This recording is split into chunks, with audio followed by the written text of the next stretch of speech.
Hello दोस्तों, तो कैसे हैं आप सब। उम्मीद है कि आप लोग बेहतर होंगे। और आज का क्लास जो है हमने जैविकता के बारे में बोला था कल, लेकिन जो है और कुछ इम्पोर्टेंट महत्वपूर्ण टॉपिक दिखा हमको कि पर्यावरण के कुछ महत्वपूर्ण बिंदु जहाँ तक जो है स्टूडेंट का ये नज़र जो है नहीं पहुँच पाता। हम सोचे कि एनसीईआरटी के कुछ पॉइंट है जो कि समझना जो है हम लोगों के लिए ये निहायत ही ज़रूरी है।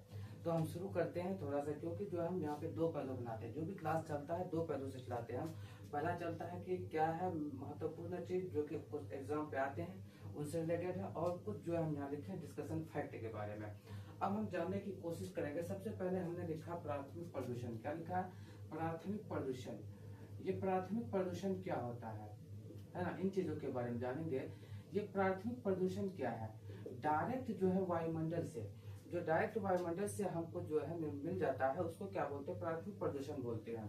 सबसे पहले प्राथमिक प्रदूषण का एग्जाम्पल क्या आ जाएगा, सुनिएगा। जैसे कि CO2 है। क्या है? CO2 है।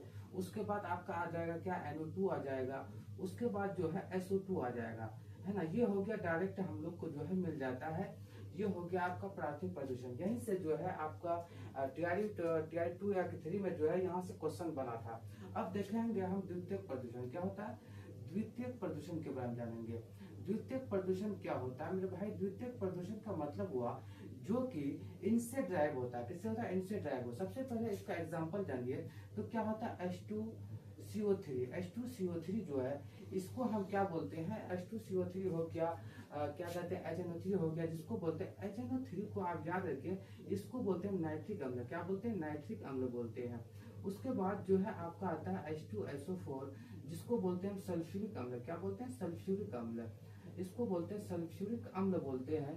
उसके बाद जो है आपका आता है CH4, जिसको बोलते हैं मीथेन। क्या बोलते हैं? ये चीज हम कल ने भी पढ़ाया था कि मीथेन। उसके बाद आता है मेरे भाई मीथेन गैस जो है कहाँ से निकलता है, ये चीज हम कल आपको बता चुके थे। इसको मार्स गैस बोलते हैं। बात बोलते क्या होता है कि कई जगह मार्स गैस है, जिसके कारण बच्चा क्या होता है? फंस जाता है, इसमें मार्स गैस होता है। उसके बाद नाइट्रिक अम्ल होता है। ऐसे ये अम्ल वर्षा का भी कारण। क्या? अम्ल वर्षा जो होती है एसिड। अगला टॉपिक आएगा वो हम जानेंगे। द्वितीयक प्रदूषण का आपका जो है ये तैयारी जो है 2 में दिया था, HNO3 दे दिया था, H2SO4 दे दिया था, लेकिन जो है यहाँ पे H2CO3 दिया था। बहुत बच्चा क्या मारा? ये दोनों मार दिया, लेकिन क्या हुआ? ये छूट गया। वहां ऑप्शन होना चाहिए डी। ये जो है हमको जानना जरूरी था। इस वजह से हम ये टॉपिक को चॉइस किया, ताकि बहुत सारे बच्चे इसको छोड़ देते हैं।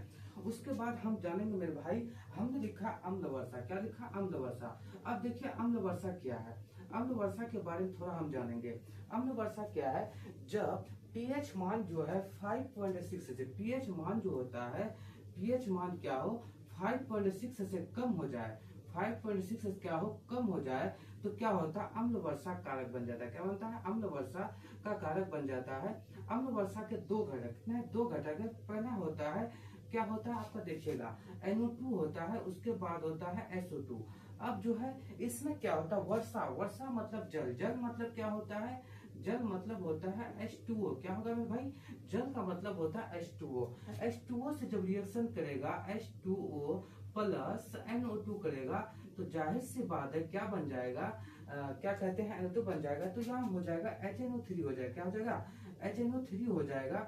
उसी तरह क्या होता है आपको? जब SO2 होगा तो क्या हो जाएगा? H2SO4 हो जाता है। क्या होता है? H2SO4 हो जाता है। उसी तरह कार्बन डाइऑक्साइड जो मिलेगा क्या हो जाएगा? H2CO3 हो जाएगा। H2CO3 हो जाएगा। ये चीज आप समझिए। उसके बाद अम्ल वर्षा जो होता है, अम्ल का आप मानते हैं कि जिसका भी पीएच मान 7 से कम हो जाए वो क्या अम्ल? पीएच मान क्या हो जाए मेरे भाई? पीएच मान जो है 7 से कम, 7 से कम क्या होता है? वो होता अम्ल। उसके बाद जो है आपका जो है 7 से अधिक क्या होता है? 7 से अधिक हो जाए तो वो क्या हो जाएगा? 7 से अधिक को बोलते हैं क्षारीय हो जाना। उसके बाद जो है जब 7 रहता है वो क्या रहता है? उदासीन रहता है। क्या रहता है? 7 रहता है तो उदासीन हो जाता है। अब हम जानेंगे, क्योंकि हम टॉपिक लिखे, एक टॉपिक और लिखे, इसका होता है हॉटस्पॉट। क्या होता है? हॉटस्पॉट। आप देखिए यहाँ पे हॉटस्पॉट क्या है? अब देखिए हॉट स्पॉट का मतलब क्या होता है, इसको बोलते हैं उष्ण कटिबंध। जैसे उष्ण कटिबंध मतलब ये हुआ जहाँ पे 200 सेंटीमीटर से, कितना 100 सेंटीमीटर से 200 सेंटीमीटर से अधिक वर्षा हो, कितना 100 सेंटीमीटर से 200 सेंटीमीटर से अधिक वर्षा हो, तापमान अधिक हो, ये चीज आप क्या होता है हॉटस्पॉट। हॉटस्पॉट शब्द का प्रयोग जो है कोई ना कोई शख्स क्या होगा, अब उन शख्स के बारे में बहुत लोग नहीं जानते, बहुत लोग नहीं पढ़ते इन चीजों को। हॉटस्पॉट शब्द का प्रयोग जो है नॉर्मन बायर्स ने कब किया था, 1988 में किया था। अब जो है हॉटस्पॉट जो है पूरे विश्व में अगर हॉटस्पॉट पूछे, विश्व में हॉटस्पॉट की संख्या कितना है, 36 है। विश्व में कितना है, पूरे विश्व की अगर बात करें तो विश्व टोटल पूरे विश्व में जो है 36 है। लेकिन हमको पढ़ना क्या है, भारत। भारत में जो है 4 हॉटस्पॉट है। कितना हॉटस्पॉट है, 4 हॉटस्पॉट है। 4 हॉटस्पॉट का नाम हम बोलते हैं, आप लोग गौर से सुनिए। हॉटस्पॉट 4 हॉटस्पॉट का नाम पूर्वी हिमालय, उसके बाद क्या पश्चिमी घाट। पश्चिमी घाट मतलब ये घाट जो होता है इसको बोलते हैं पश्चिमी घाट। क्या बोलते हैं, पश्चिमी घाट। पूर्वी हिमालय, पूर्वी हिमालय यहाँ पे आ जाएगा, कहाँ जाएगा, यहाँ पे आ जाएगा। उसके बाद इंडो बर्मा, क्या होता है इंडो बर्मा। उसके बाद आ जाएगा अंडमान निकोबार। ये 4 हॉटस्पॉट होता है, 4 हॉटस्पॉट है। अगर पूछा जाए तो प्राथमिक प्रदूषण का एग्जांपल तो CO2, NO2, SO2 होगा। द्वितीयक प्रदूषण H2CO3, HNO3, H2SO4 और मीथेन जो होता है CH4। उसके बाद अम्ल वर्षा का कारण क्या है, pH मान 5.6 से कम हो जाना, उसको बोलते हैं अम्ल वर्षा। अम्ल वर्षा के 2 कारक। उसके बाद NO2, SO2, H2N क्या होता है, यहाँ देखिए HNO3 नाइट्रिक अम्ल, H2SO4 यानी सल्फ्यूरिक अम्ल, H2CO3 भी होता है। ये क्या होता है, अम्ल वर्षा कारक। अम्ल वर्षा से क्या होता है, जैसे कि आप देखेंगे ताजमहल धीरे धीरे क्या होते जा रहा है, ताजमहल का ब्राउन होते जा रहा है। क्यों, क्योंकि अम्ल वर्षा का कारण। बहुत सारी इमारत है जो कि जो है अलग अलग कलर का होने लगा है, क्योंकि अम्ल वर्षा का ये कारक है। उसके बाद हॉटस्पॉट शब्द का प्रयोग मेरे साथ सुनिएगा। हॉटस्पॉट शब्द क्या है, हॉट स्पॉट यानी हॉटस्पॉट शब्द का प्रयोग सबसे पहले 1988 में नॉर्मन बायर्स ने किया था। कौन किया था, नॉर्मन बायर्स ने किया था। जहां पे 200 सेंटीमीटर से अधिक वर्षा, वार्षिक वर्षा पूछ रहे हैं, वार्षिक वर्षा कितना हो, 200 सेंटीमीटर से अधिक हो, उसको बोलते हैं हम क्या, हॉटस्पॉट। उसके भारत में टोटल 4 हॉटस्पॉट है और पूरे विश्व में पूछे कितना है, 36 हॉटस्पॉट है। अब हम जानेंगे कुछ फैक्ट चीजों के बारे में जो कि इससे रिलेटेड जितना क्वेश्चन बना है वो जानेंगे। एग्जाम पे कैसे क्वेश्चन बनता है, आपको पूछेगा 4 को एग्जांपल दे देगा, किसका, प्राथमिक प्रदूषण का 4 को ऑप्शन दे देगा आपको, लेकिन उसमें चॉइस करना। आपको पता होना चाहिए कि क्या है, प्राथमिक प्रदूषण पे क्या आता है, द्वितीयक प्रदूषण में क्या आता है।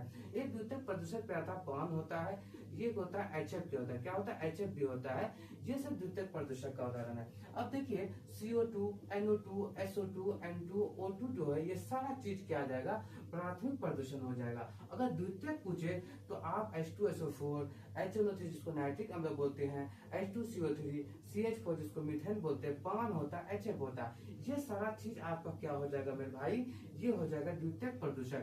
अम्ल वर्षा क्या होता है, जब pH मान जिसका 5.6 से क्या हो जाए, कम हो जाए। उसके बाद इसका एग्जांपल H2CO3, H2SO4, HNO3 होता है। उसके बाद हॉटस्पॉट, वार्षिक वर्षा जहां पर कितना हो, 250 सेंटीमीटर से अधिक हो, तापमान भी अधिक हो। उसके बाद भारत में 4 हॉटस्पॉट है, हमने बताया। विश्व में कितना है, अगर विश्व पूछ ले तो विश्व में टोटल कितना है भाई, विश्व में 36 है।